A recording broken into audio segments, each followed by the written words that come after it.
Então, 2 Pedro 2, nós vamos ler o versículo 4, versículo 9, depois a porção que vai ser ministrada do 10 ao 19. O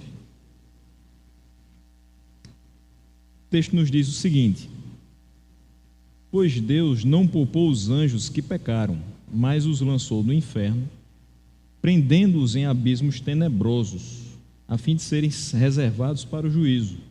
Versículo 9: vemos, portanto, que o Senhor sabe livrar os piedosos da provação e mantém em castigo os ímpios para o dia do juízo, especialmente os que seguem os desejos impuros da carne e desprezam a autoridade.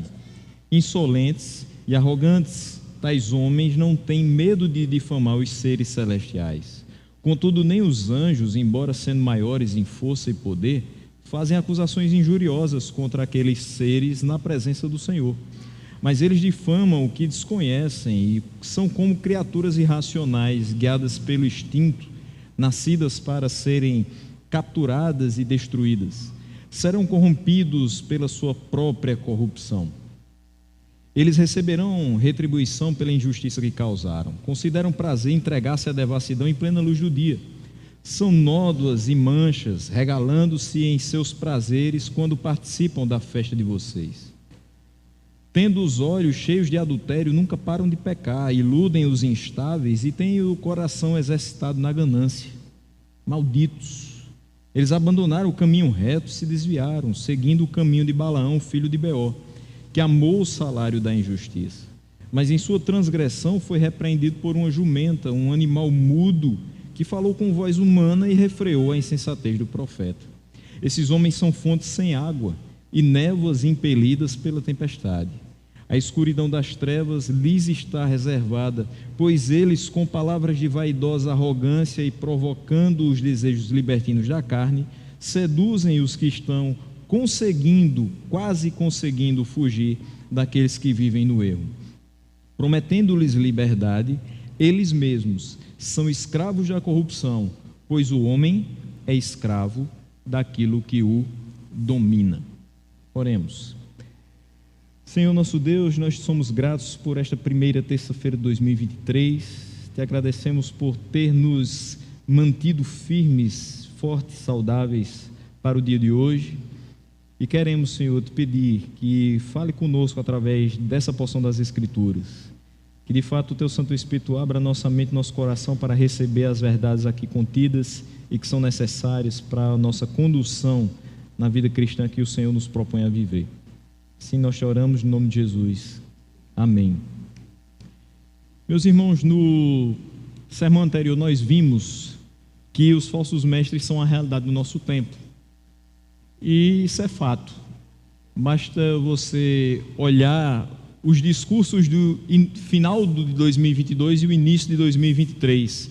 Certamente você vai escutar alguém dizendo: esse é o seu ano. Talvez não seja. Alguém pode dizer em alguma palavra direcionada a você: esse é o ano da vitória, esse é o ano da conquista. Talvez não seja. Eu tive a oportunidade de estar no primeiro momento, no segundo não. Uma família muito próxima nossa, também da nossa escola, que tem sofrido muito com a questão de perdas de componentes, perdeu 2 entes em 5 dias. Terça-feira passada, uma professora que trabalhou conosco durante 12 anos veio a falecer. E o seu esposo tinha feito cirurgia cardíaca. E os médicos não quiseram contar para ele, no dia da morte, terça-feira, que era o dia também da sua alta, da UTI para o quarto, que ela tinha falecido. Resultado é que o médico disse: esperem para sexta-feira. Eu estive no velório na quarta-feira e a comoção era muito grande. Estavam ali os seus 2 filhos. E o fato é que no primeiro dia do ano, o seu esposo também veio a falecer. Certamente, se a pregação que direcionaram para um dos 2 foi: 2023 será o seu ano, não vai soar como verdadeira. E se alguém disser que foi porque eles não tiveram fé, menos verdadeiro ainda será. 2023 foi o ano, sim, daqueles 2 jovens ficarem órfãos num espaço de tempo de 5 dias. Foi o ano da tristeza bater a porta daquela casa. Mas também pode ser o ano da reconciliação com o Deus que enxuga todas as lágrimas. Depende do que você quer dizer com esse será o ano. Entenda que dizer que esse vai ser o ano por conta da prosperidade, porque você vai passar no concurso, porque você vai conseguir um casamento, isso não é muito real quando a gente olha para a palavra, e cada ano que passa nós temos muito mais desafios, muito mais dificuldades, mas a mesma certeza de que se a gente tiver alicerçado na palavra de Deus, segurando na mão do Senhor, a gente vai passar por todas elas. Mas as coisas não vão se tornar mais fáceis, não porque nós somos crentes, não porque nós estamos empregados. As coisas vão continuar como elas de fato são, e os tempos têm sido difíceis. A gente não pode enganar as pessoas, falar para elas coisas que não correspondem ao que se está vendo, ao que os olhos estão contemplando. E, de fato, esses discursos, esses falsos mestres são a realidade do nosso tempo. Era no tempo da escrita da carta de Pedro.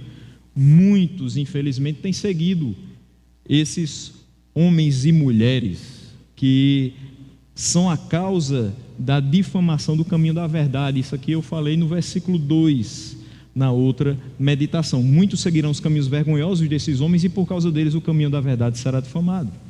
Por conta da cobiça desses falsos mestres, muitas pessoas são exploradas. Muitas pessoas escutam as histórias que eles inventaram e os recompensam por isso. Eles são muito bem pagos para mentir. Isso aí está no versículo 3. Mas a gente fica certo de que a destruição deles não tarda, porque Deus mostrou que castiga todo tipo de impiedade. Ele começa no versículo 4 dizendo que ele castigou os anjos maus, lançando-os em abismos tenebrosos e reservando-os para o juízo. Os seres celestiais que se desviam do proposto por Deus são punidos. Mas também ele fala do mundo antigo, quando trouxe o dilúvio sobre o povo ímpio, no versículo 5. Não somente isso, as cidades de Sodoma e Gomorra foram reduzidas às cinzas, e ele fala sobre isso no versículo 6. Então, nesses versículos, nesses primeiros 5 versículos, ainda me referindo ao anterior, à anterior meditação, nós compreendemos que existem falsos ensinos, muitos os seguem. Por conta disso o caminho da verdade é difamado, mas Deus há de punir todos os que assim estão praticando a iniquidade, sejam anjos, seja o mundo inteiro, sejam cidades. Ele castiga os ímpios, mas sabe livrar os piedosos. Isso fica claro em todos os 3 casos que foram citados. E isso nos traz conforto, se de fato nós temos buscado trilhar a nossa vida em conformidade com a palavra de Deus e não estamos dando ouvidos aos falsos mestres. Até porque eles vão receber a paga das suas ações. E eu tenho certeza que não é o nosso desejo receber a mesma paga, ser alvo também de condenação da parte de Deus. Pedro então vai seguir essa passagem a partir do versículo 10, mostrando que os ensinos dos falsos mestres não conduzem à retidão, não conduzem você a uma vida de santidade, mas a uma vida de prisão, de escravidão do pecado, e que a liberdade que eles pregam na realidade é uma libertinagem. Com isso eles enganam muitos que querem até fugir do erro, estão quase conseguindo, mas acabam seguindo as palavras desses homens e mulheres, as suas palavras de vaidosa arrogância, e recebem trevas que estão reservadas para aqueles que não se submetem à autoridade do Senhor. Então vamos ver o texto, começando pela leitura do versículo 4, do versículo 9, depois na porção que nós vamos meditar. Por que eu volto para o versículo 4 para o versículo 9? 2 ideias que a gente precisa ter para, durante o percurso do 10 ao 19, a gente ter sempre em mente. O versículo 4 diz: pois Deus não poupou os anjos que pecaram, mas os lançou no inferno, prendendo-os em abismos tenebrosos, a fim de serem reservados para o juízo. Obviamente, se você tiver aí uma Bíblia simples, como a minha, que não é uma Bíblia de estudo, pode ter uma letra perto de duas palavras nesse versículo 4. A primeira na palavra inferno, a segunda em abismos tenebrosos, se você tiver a mesma versão que eu, que é a NVI. Onde tem inferno seria o Tártaro, que eu expliquei da outra vez, seria uma porção onde ficam aqueles que serão reservados para o dia do juízo, que serão condenados no dia do juízo. E quando se fala em abismos tenebrosos, em outras versões vão dizer cadeias de escuridão. Ou seja, esses que estão reservados para o juízo estão recebendo já, agora, densas trevas. Eles estão habitando na escuridão. Quando a gente parte para o versículo 9, então, nesse versículo 4, nós temos não anjos bons, não anjos que seguem a vontade de Deus, mas os anjos maus, os anjos caídos. Traduzindo, Satanás e seus demônios. E aí a gente vai para o versículo 9, quando ele diz: vemos, portanto, que o Senhor sabe livrar os piedosos da provação e mantém em castigo os ímpios para o dia do juízo. Ele pune a impiedade dos anjos e os mantém reservados para o juízo. Ele sabe fazer isso, ele sabe manter em castigo os ímpios para o juízo, mas ele livra os piedosos. Então tenhamos em mente durante toda essa explanação que existem anjos maus que foram reservados para o dia do juízo. Eles serão citados daqui a pouco. E existe o livramento da parte do Senhor para com aqueles que o temem, para com aqueles que seguem a sua palavra. Nesses versículos do 10 ao 19, nós vamos ter, pelo menos, eu dividi em 4 partes para ser mais didático, mas muitas características, pelo menos 7 características do que são os falsos mestres, o que eles nos apresentam, como eles são. E em primeiro momento eu quero mostrar que os falsos mestres são insubmissos e corruptos, do versículo 10 até o versículo 12. A gente lê o 9 e ele não termina no final do 9, ele vai até o 10.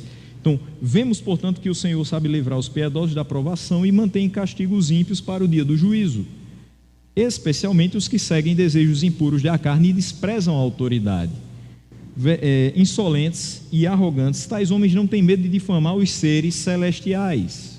Grife aí, seres celestiais.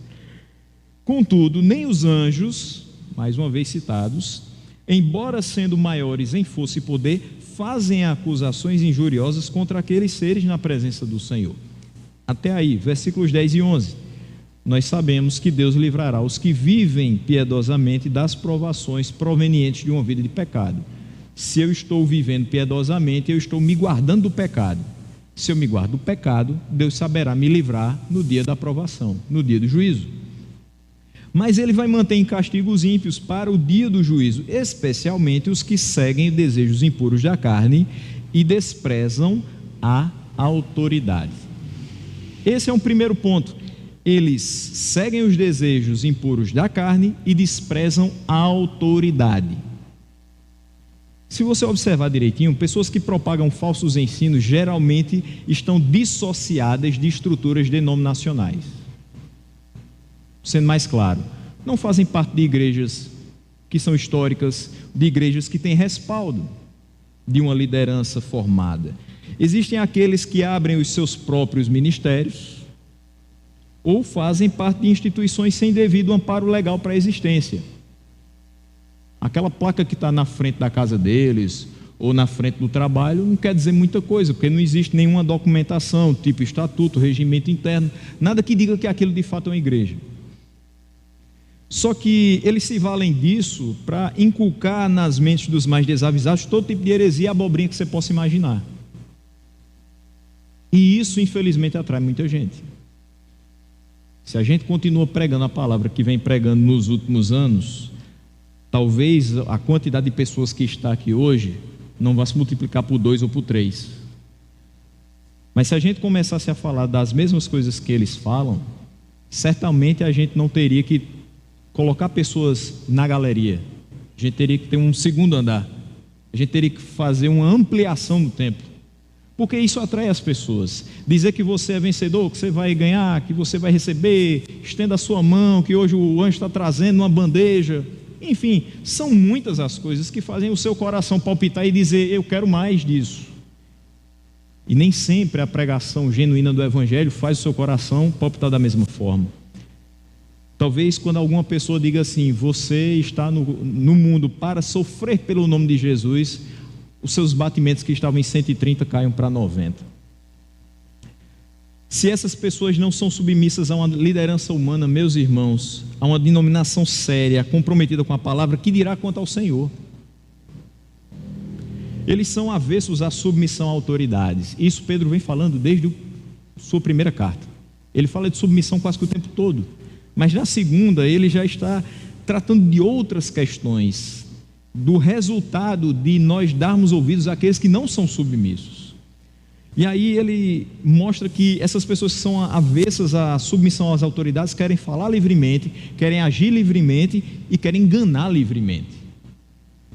Eles não seguem os preceitos da palavra de Deus, mas os desejos impuros do seu coração, da sua carne, seja no campo material, pela ganância, seja em outras áreas da vida humana.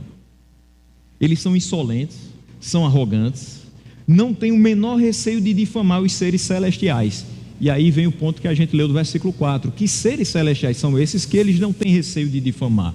Aqui nós devemos ter em vista os anjos maus citados no versículo 4. Parece que esses falsos mestres zombavam do poder do diabo e dos seus demônios. É bem provável que aqui eles escarneciam do diabo e dos seus companheiros e negavam a obra deles.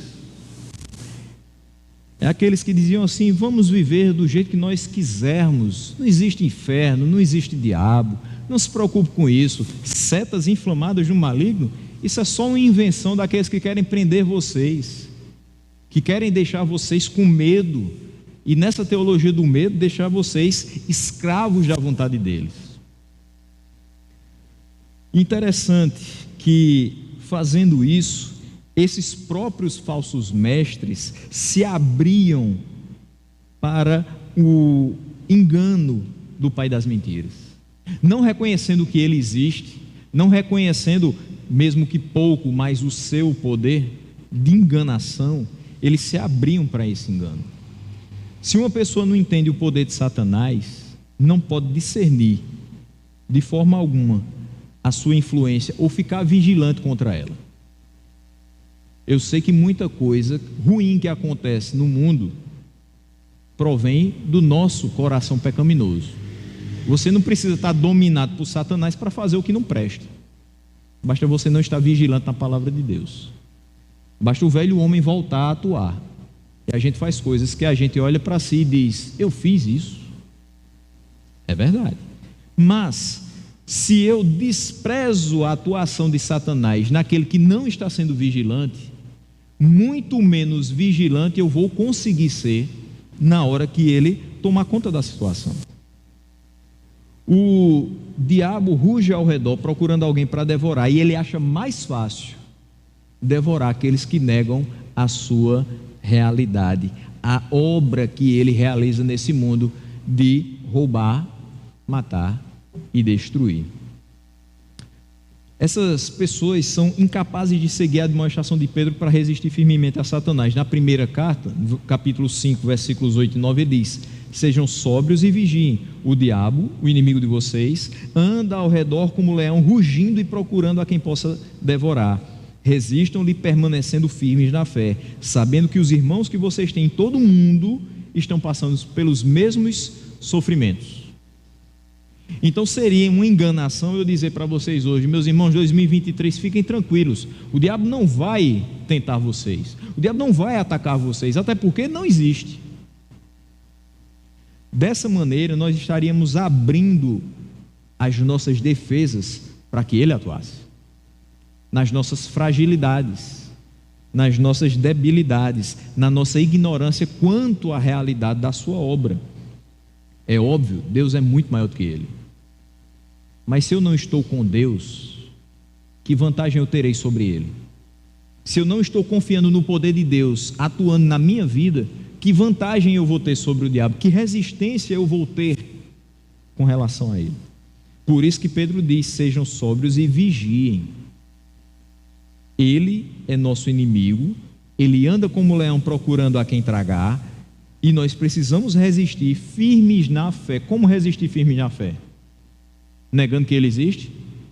ou lendo a palavra? Negando que ele existe ou orando por misericórdia? Negando que ele existe ou fechando todas as brechas para que ele não possa atuar na nossa vida? E saibam, não são somente nós, em todo o mundo há irmãos nossos que estão passando pelos mesmos sofrimentos. Ou seja, se nós não estivermos conscientes do que é a atuação dele, nós vamos passar por situações muito difíceis. Não quero com isso dizer que você vai chegar a ver um irmão seu sendo dominado pelo diabo, se manifestando na sua frente. Não. Eu não creio que um crente verdadeiro que está segurando nas mãos do Senhor e que está dobrado diante dos seus pés possa ser dominado pelo diabo. Mas se ele não estiver nessa posição, ele é uma presa, e às vezes muito fácil, do nosso adversário. Então, em contraste com a atitude dos falsos mestres, os anjos bons, aqueles que poderiam até ter mais direito de agir assim, de caluniar, de falar mal desses anjos maus, eles não, porque eles têm poderes maiores, eles não fazem acusações semelhantes contra os anjos maus. É isso que diz aqui no versículo de número 11. Eles não fazem acusações injuriosas contra aqueles seres na presença do Senhor. Eles sabem que eles existem. Eles não simplesmente subestimam a ação dos anjos maus. Pelo contrário. Mas no versículo 12 ele diz: mas eles difamam o que desconhecem. Esses falsos mestres falam o que falam sem conhecimento de causa. Eles desconhecem a realidade. Eles são como criaturas irracionais. Eles não pensam, não raciocinam para falar. Eles são guiados pelo instinto, nascidos para serem capturados e destruídos, e serão corrompidos pela sua própria corrupção. Esses falsos mestres, na primeira meditação a respeito deles, eu falei que eles geralmente são pessoas que dizem que têm uma nova unção, um novo conhecimento, uma revelação diferente. Mas apesar de se dizerem dotados de um conhecimento especial, maior das questões divinas, eles na realidade são como seres irracionais. A gente pode dar crédito ao que eles falam. O que eles falam é engano. O que eles falam não corresponde à realidade. Eles não discernem entre o certo e o errado.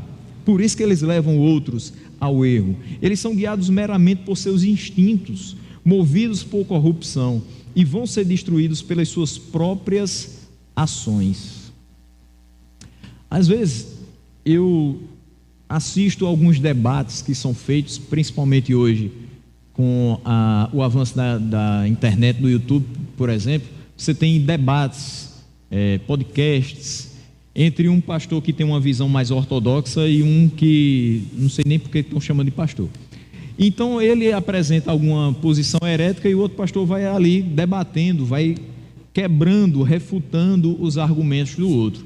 Quem aqui já assistiu o Vejam Só, por exemplo, no HIT, no canal HIT, viu várias dessas questões mediadas pelo pastor Heber Cocarelli, que é da Presbiteriana. Mas ali é uma coisa talvez até mais interessante você ver, porque é mais sóbrio. Existe um momento de cada um apresentar os seus argumentos, e quando de fato você percebe que dentro da Bíblia está mais correto, você faz ali tu tira as suas conclusões, e da sua própria casa você escolhe que linha você vai seguir. Porém existem outros debates que são impressionantes como eles acabam terminando, e tem pastores que, na ânsia de dissipar o erro que é propagado pelo outro, eles gritam, se descabelam, eles partem para cima, e às vezes eu fico pensando, existe algo que nos conforta quando vemos os falsos mestres falando, atuando, é que o mal por si se destrói. Você quer que aquela pessoa mostre o erro que ela está cometendo? Deixa ela abrir a boca. Não precisa de muita coisa. Porque quando ela começar a falar, você vai ver, se você tem conhecimento da palavra, você vai ver que ela não está falando o que é correspondente às Escrituras. Ela não está falando o que é de fato proveniente de Deus. Ela está enganando. Se você conhece, se você medita nessa palavra de dia e de noite, você vai saber o que é certo e o que é errado. Quem seguir as palavras dos falsos mestres vai ter o mesmo destino deles, que é a perdição. Mas, num segundo ponto, quero falar que os falsos mestres não simplesmente apresentam uma insubmissão e uma corrupção nos seus corações, eles são também devassos e adúlteros, versículos 13 e 14. Ele diz: eles receberão retribuição pela injustiça que causaram, consideram prazer entregar-se à devassidão em plena luz do dia, são nódoas e manchas, regalando-se em seus prazeres, quando participam das festas de vocês, tendo os olhos cheios de adultério, nunca param de pecar, iludem os estáveis e têm o coração exercitado na ganância. E aí a palavra mais pesada dessa porção das Escrituras: malditos. Primeira coisa, a gente não quer escutar isso da boca de Deus em relação a nós.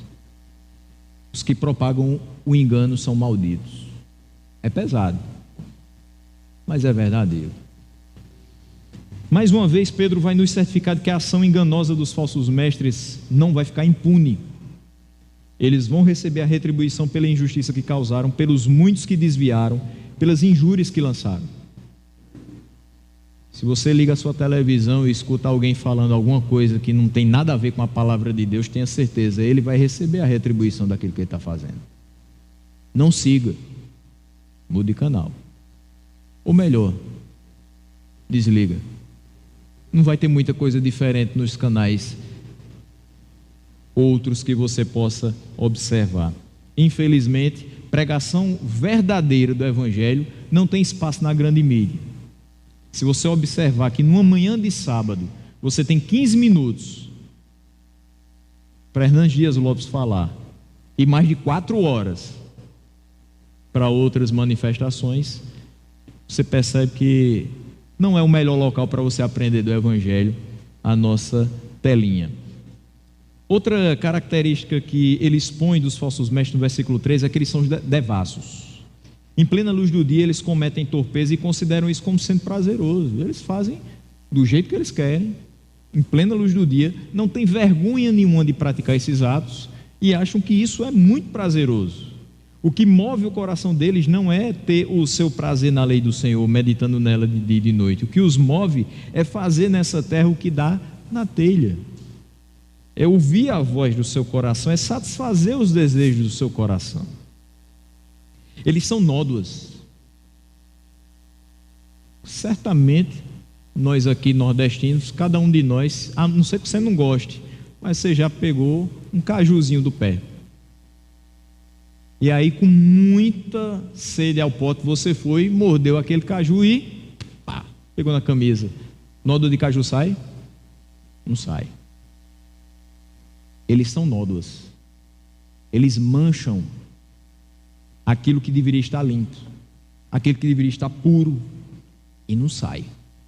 Depois que entra, para sair, é muito difícil.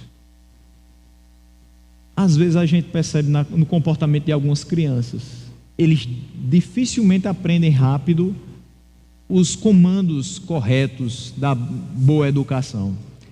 Ao que não presta, eles pegam rapidinho. Né? Você consegue perceber crianças de 3 anos que os pais falam palavrão dentro de casa. Eles repetem como papagaios. Mas os pais que dizem assim: não toque nisso, isso é de vidro, se quebrar você se machuca. Parece que não disse nada. Ele vai lá e mete a mão no vidro e se corta, e a gente sai correndo, louco para o trauma. É assim que as coisas funcionam. Infelizmente, nós temos uma dificuldade imensa de ficar com aquilo que é correto, mas o que é incorreto, o que não é justo, parece que cola na gente, e para sair é difícil. Eles são manchas. Infelizmente, eles estão infiltrados no meio do povo de Deus. Se eles não tivessem infiltrados, a gente não tinha por que temer. Mas eles entram sutilmente, sorrateiramente, de forma muito covarde. Quando as pessoas lá fora associam esses falsos mestres a nós, o que é que causa na gente? Eu particularmente fico envergonhado. E elas certamente ficam confusas. Se eu chego em qualquer local e as pessoas me perguntam: o que é que você faz da vida? Eu sou professor. Faz outra atividade? Sim, não profissional, mas sou pastor. Ah, você é pastor tipo fulano? Aí eu digo: não, tipo fulano não.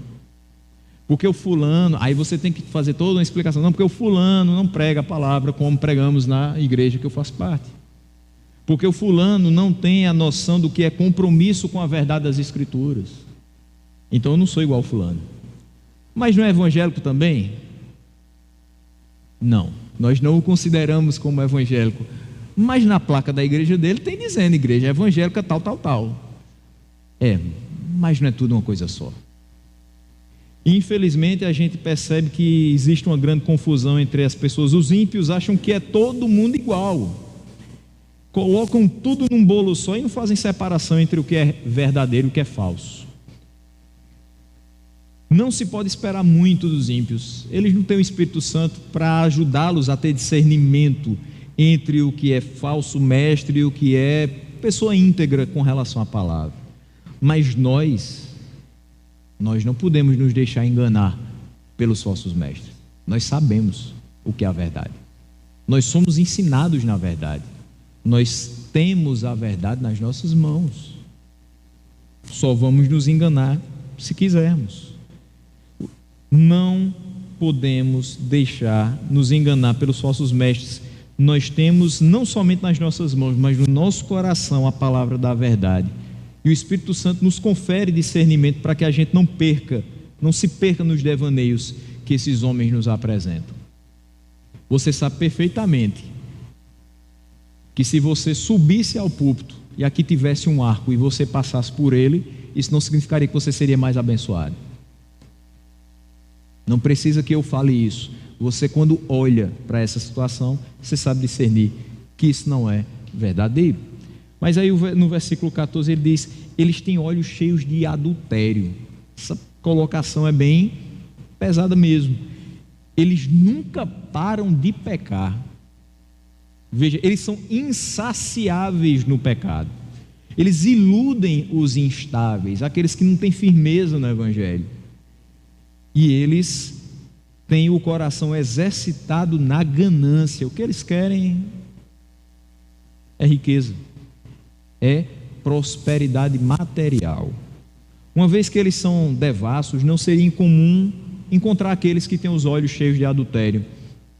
Eles são insaciáveis, nunca param de pecar.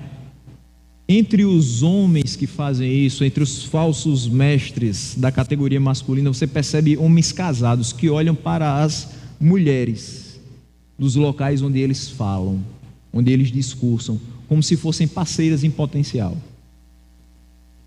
Cada pessoa que passa, ele já fica se imaginando com ela. Isso é olho cheio de adultério.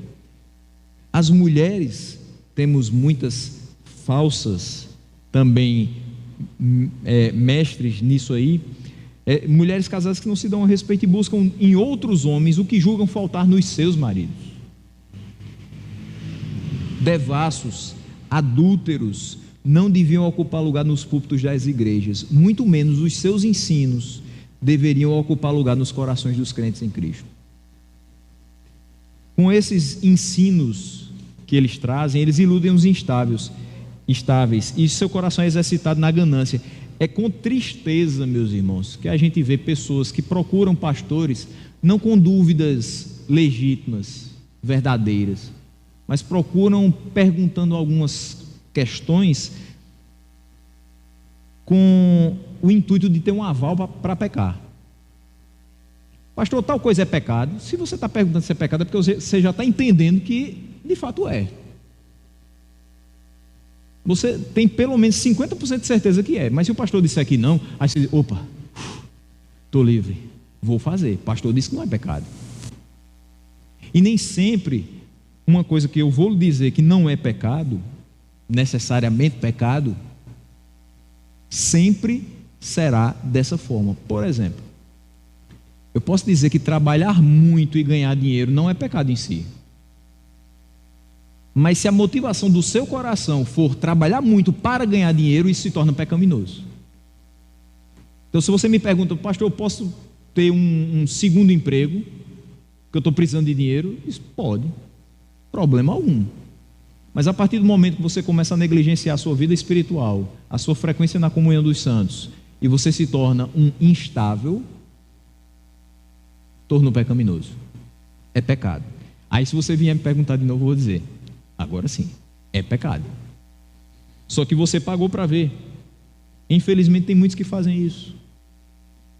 Não dá para a gente brincar com o pecado dessa forma e dizer, não, se for meio pecado eu faço, se for ruim só para mim, tudo bem, porque eu não quero prejudicar os outros, mas aí eu aguento as consequências dos meus erros. Você não vai aguentar as consequências dos seus erros, porque se você subisse à cruz, a ira de Deus seria descarregada em você e você não aguentaria nem um segundo. Por isso que veio Cristo, porque Ele aguentou a ira do Pai e Ele levou sobre si as nossas iniquidades, porque nós não conseguiríamos aguentar o peso delas. Quando determinadas questões rondam seu coração, algo precisa ser consertado na sua relação com Deus, porque a sua satisfação, a minha satisfação deve ser nele e não nas coisas do mundo. Eu não preciso fazer determinadas coisas para ser feliz. Vou comprar uma casa nova porque eu quero ser feliz. Vou comprar um carro novo porque eu quero ser feliz. Eu vou cortar o meu cabelo de um jeito diferente porque eu quero ser feliz. Essas coisas passam. Elas não garantem felicidade. E eu sou ousado em dizer que nem uma alegria momentânea, porque tudo isso traz consequências. Os falsos mestres concedem aos instáveis a tranquilidade para pecar, para buscar saciar as suas vontades, sem peso nenhum na consciência. E esse é o grande problema, porque a mente vai ficando cauterizada, e quanto mais você peca, menos culpado se sente, e mais vontade de pecar você tem. E menos arrependido você vai se tornando, e menos próximo dos pés do Senhor você ficará. Como eles trazem essa tranquilidade para muitas pessoas, eles vão querer ser muito bem recompensados por isso. Venha para a minha igreja, aqui você pode ficar livre, aqui você pode viver do jeito que você quiser, mas deixa a tua contribuição, ajuda, que a gente precisa crescer. Esse alívio não vai sair de graça para aqueles que o buscarem. Meus irmãos, nós não podemos desprezar o fato de que a salvação nos foi dada de graça. Em momento algum, Deus vai nos requerer rios de dinheiro para que a gente se sinta confortável. Pelo contrário, o que a gente traz à casa do tesouro é porque a gente sabe que a nossa gratidão é tão grande que não importa se é 10%, se é 15%, não interessa. Deus nos requer 100% da nossa vida. As nossas posses são para Ele. Por quê? Porque a nossa vida é para Ele, a nossa família é para Ele, tudo o que envolve a nossa vida é para Ele. Eu não vou ter problema nenhum com relação às minhas ofertas ou dízimo. Eu não vou nem questionar se é do novo, se é do antigo. Não, é da vida cristã. Eu preciso disso. Isso faz parte de quem eu sou. Isso não deve estar dissociado por conta da minha avareza ou por conta da palavra de um falso mestre. Eu não posso desprezar o fato de que, mediante a obra expiatória de Cristo, eu fui regenerado, fui vivificado para uma vida verdadeira e abundante. Eu não vou ter falta de nada. A gente leu o Salmo 23 hoje. A minha versão diz: o Senhor é meu pastor, de nada terei falta. Eu não vou ter falta de nada. Eu sou guiado pelo Supremo Pastor. Eu não preciso de mais nada na minha vida. Mas o versículo 15 e o versículo 16 mostram que esses falsos mestres se desviaram da verdade. Veja o que é que diz o versículo 15: eles abandonaram o caminho reto e se desviaram, seguindo o caminho de Balaão, filho de Beor, que amou o salário da injustiça, mas em sua transgressão foi repreendido por uma jumenta, um animal mudo, que falou com voz humana e refreou a insensatez do profeta. Veja só, eles abandonaram o caminho reto. Não são pessoas que não conhecem a palavra de Deus. Eles ouviram da palavra, eles ouviram a pregação, eles estavam no nosso meio. Talvez eles cantaram conosco, talvez eles pregaram para nós, e a sua pregação não estava errada. Só que em determinado momento, por algum motivo, esses falsos mestres deixaram de lado o ensino saudável que receberam, a segurança de viver em conformidade com a palavra de Deus, para se aventurar em outras searas. Talvez não estava tão rentável quanto eles esperavam, então eles foram atrás de outras estratégias para viver do Evangelho. Talvez eles não entenderam. A Bíblia diz: o meu justo viverá pela fé. E se eu em outro texto tenho o justo viverá da fé, não quer dizer que ele viverá de vender a fé, de mercadejar a fé. Quer dizer que ele viverá com base na fé. Ele vai viver da fé. A fonte da sua vida é a fé em Cristo. Porque se ele não tiver fé em Cristo, nem vida ele tem. Então, infelizmente, alguns se desviam da verdade e acabam por desviar outras pessoas. E elas vão ser consideradas culpadas por Deus por conta disso. A nossa responsabilidade é encaminhar cada um de vocês aqui em santidade dentro da palavra de Deus, a uma vida em conformidade com a palavra. O falso mestre, ele vai ser culpado porque faz exatamente o contrário. Ele desencaminha você, ele desvia você daquele caminho que foi proposto por Deus na sua palavra. E aí Pedro fala aqui que eles abandonaram esse caminho e seguiram o caminho de Balaão. A tradição interpretativa judaica do século I tornou Balaão um símbolo proverbial da sua própria cobiça. Se você fala em cobiça, se você fala em alguém que quer ganhar alguma coisa fazendo algo, entre aspas, para Deus, você fala de Balaão. Assim, esses falsos mestres com seu desejo por ganho são comparados a ele. De acordo com Números 31:16, ele também foi culpado de levar outros ao pecado. Da mesma forma que Balaão levou vários ao pecado, esses falsos mestres também serão. Ele tinha resolvido amaldiçoar Israel, embora Deus tivesse proibido isso. Mas por que ele queria chegar ao termo da sua ação? Porque ele queria o dinheiro que Balaque tinha oferecido. Então o que motivava Balaão era simplesmente o ganho. Só isso. Semelhantemente, esses falsos mestres tentavam extorquir dinheiro dos ouvintes ingênuos. Hoje é diferente. Falsos mestres buscam ouvidos ingênuos, que não têm ainda maturidade cristã. Vai ser fácil ludibriá-los. Vai ser fácil fazer dinheiro em cima deles. Vai ser fácil oferecer objetos ungidos para que essas pessoas adquiram e se sintam um pouco mais confiantes na sua vida. Porque agora eu tenho um copo de água ungido. Porque agora eu tenho um tablet ungido. Agora eu vou pregar que nem Hernandes Dias Lopes.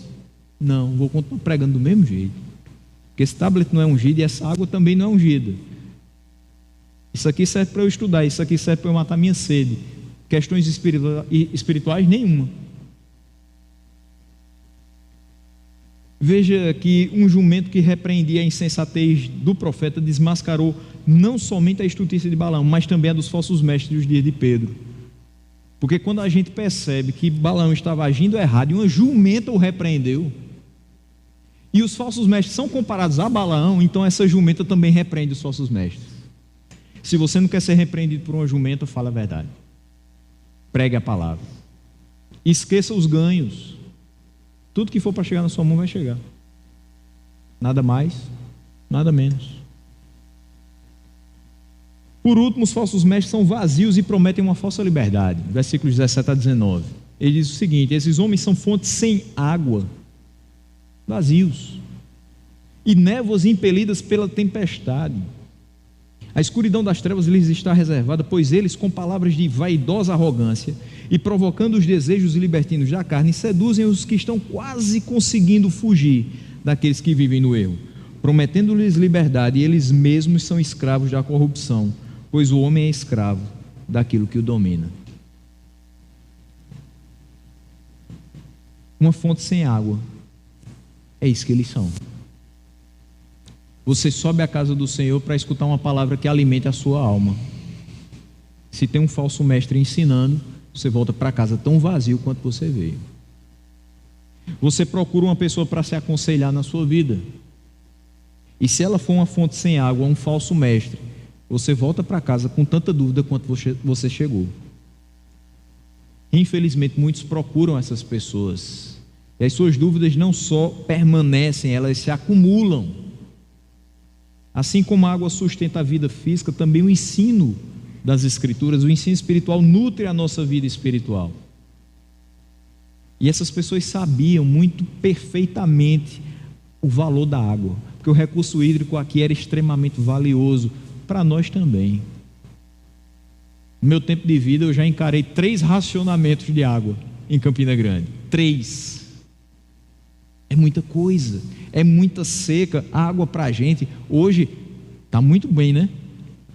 Mas quando eu vou ali para as bandas de Boqueirão visitar a família de Angélica, eu sempre dou uma olhada. Eu digo: Senhor, continua a mandar água para cá, porque rapidamente seca. Não é uma fonte perene. De vez em quando a gente está pedindo a Deus por chuva. De vez em quando a gente tem que estar clamando a Ele, porque a gente sabe o que é ficar 2, 3 dias seguidos sem água na torneira. Imagine ficar então uma vida inteira sem nada na torneira espiritual. Você olha para dentro de si e procura qual a palavra que está habitando agora o meu coração. Não tem.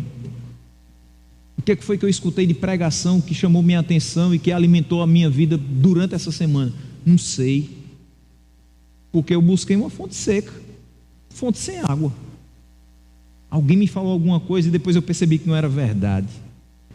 Assim como o poço seco apenas desaponta os sedentos, os falsos mestres só podem enganar e desapontar. Não espere nada deles, não. Você vai se decepcionar. E infelizmente, o que é que a gente escuta de pessoas que procuram os falsos mestres e são enganadas? Ah, meu irmão, eu saí da igreja, eu me decepcionei. Com quem?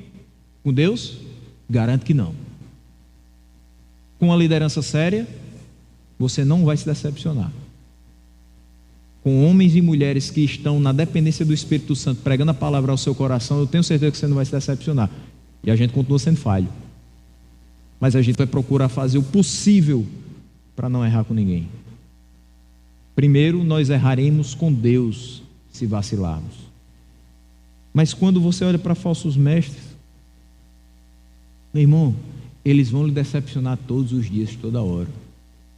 A eles deve ser imputada essa conta, não a Deus.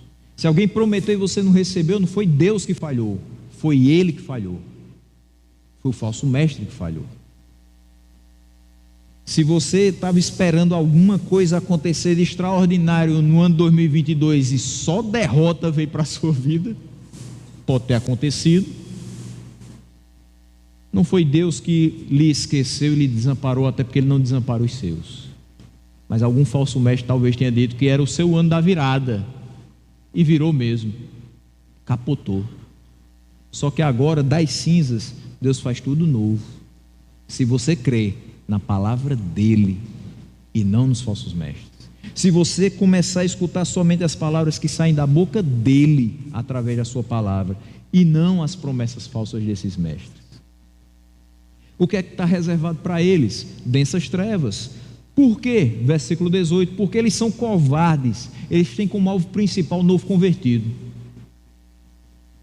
Quem está começando a aprender das Sagradas Letras ainda está cheio de dúvidas. Eles chegam, colocam ainda mais dúvidas, mas prometem solucioná-las com os falsos ensinamentos. Sabe aquela coisa? Vamos fazer com que essa pessoa se aprofunde cada vez mais na situação delicada que ela se encontra.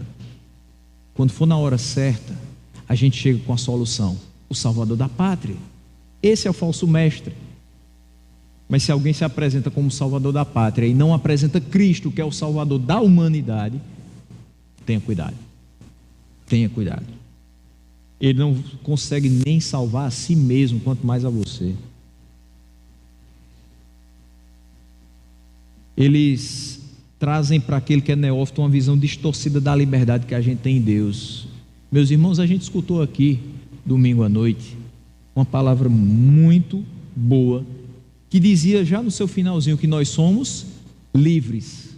E isso é maravilhoso. Mas nós não somos livres para pecar. Os falsos mestres trazem essa ideia distorcida de que a liberdade que a gente tem em Deus é inclusive para fazer o que a gente quiser. Uma vez salvo, salvo para sempre. Isso não é mentira, mas na boca de muita gente se tornou. Por quê? Porque através dessa palavra que é verdadeira teologicamente, muitos disseram: então eu vou viver do jeito que eu quiser, porque eu estou salvo. Mas o salvo vive para a glória de Deus. Existe uma grande diferença. Nós sabemos quem é salvo quando vemos na vida dessa pessoa piedade. Quando vemos na vida dessa pessoa uma luta diária contra o pecado. E não quando ela peca inveteradamente, deliberadamente. Eles colocam palavras de vaidosa arrogância para os novos convertidos, e essas palavras soam impressionantes para aquelas pessoas. A pessoa que está começando, de vez em quando se impressiona com algumas frases de efeito, é natural, mas na realidade essas palavras nada têm a oferecer para você. Se você é novo convertido e escuta uma palavra de efeito, alguma frase assim que você diz: meu Deus, essa frase ficou na minha cabeça, do tipo: você é o centro de Jesus. Nossa, eu sou o centro de Jesus. Nossa, como eu sou importante. Ele precisa de mim para fazer a sua obra. Desça do pedestal, volte para o pó, que é o seu lugar. Entenda que você é servo, nós somos servos, e Ele é Senhor. Não mudou não.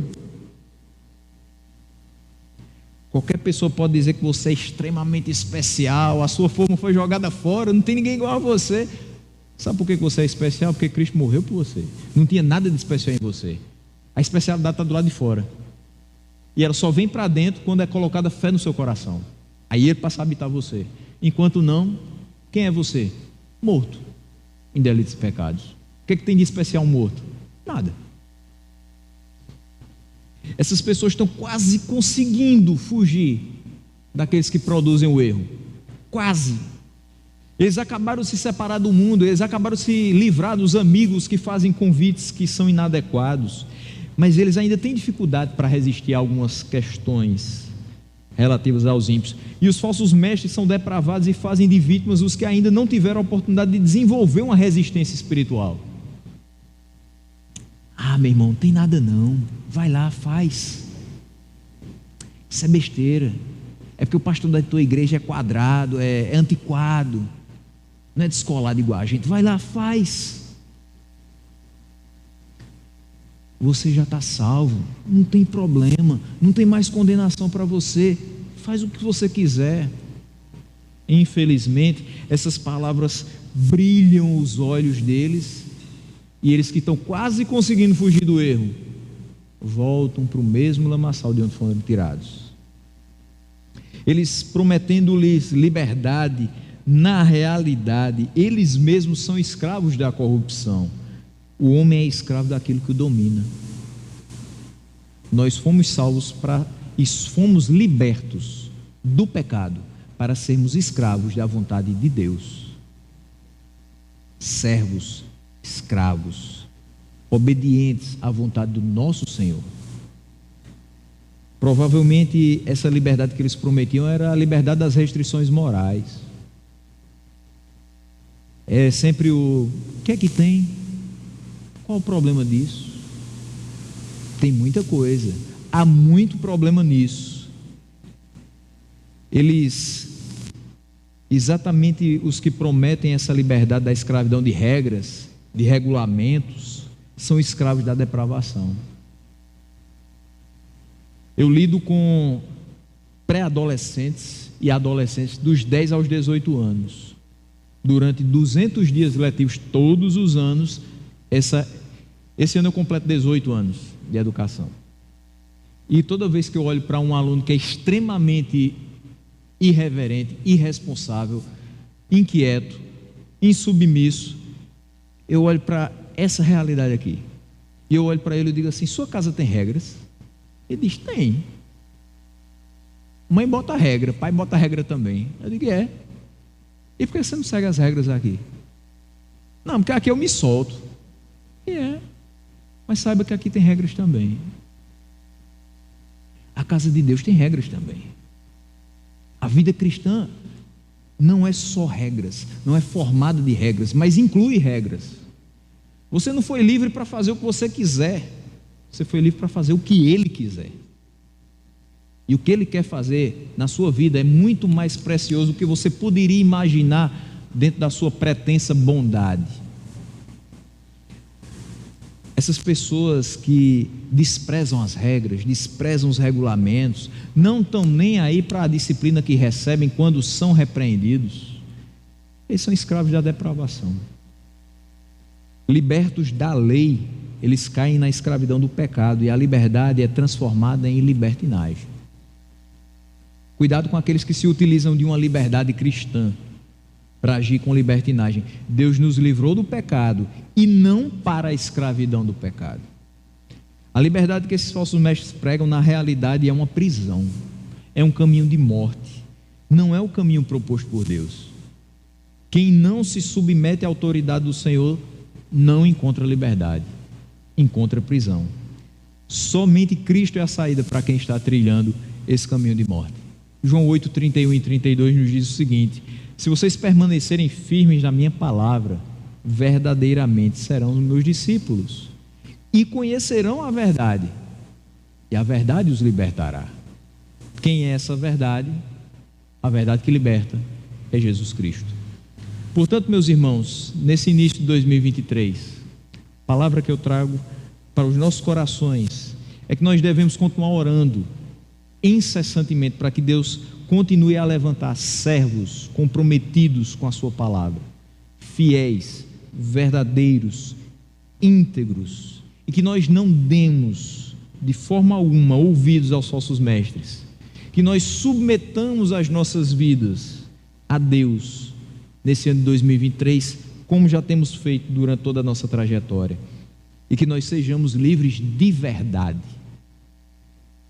livres do pecado, livres da condenação eterna, livres para adorar aquele que vive e que reina eternamente.